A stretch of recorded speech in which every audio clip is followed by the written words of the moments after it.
Good afternoon, ladies and gentlemen. Nez Porter. Just want to show you real quick how you change the shower head. Um, Obviously, make sure the water's off. Get yourself a wrench or pliers, or just wrap around the base of it and just kind of turn it like that.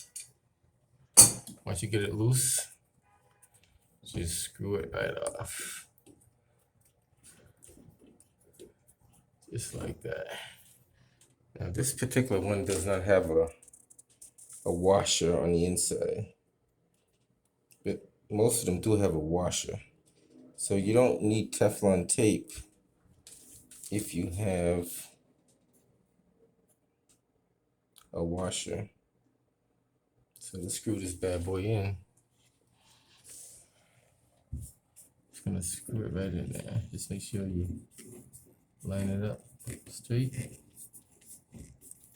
So you can get this. Maybe it's not centered. If it's not centered, I think you got it right there. So screw it all the way on until it's snug. And you get your wrench, you do like maybe a 1/4 inch turn. And you wanna make sure it just snags in there. That should be good right there. And that's pretty much it. If you see any water coming out, just tighten up a little bit more. But as long as the rubber meets the base, it's gonna be fine. Guess I can give a quick demonstration just to make sure it's working. Take out this cardboard.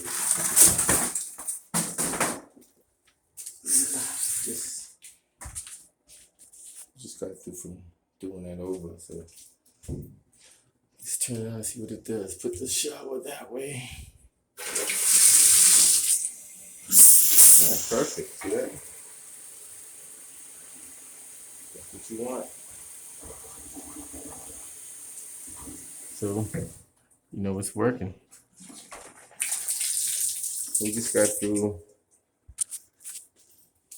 installing the rest of this stuff. So this is all installed.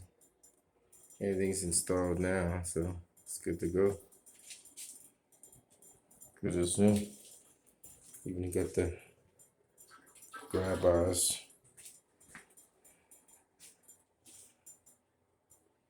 Yeah, not bad. So next time, guys, Nez Porter.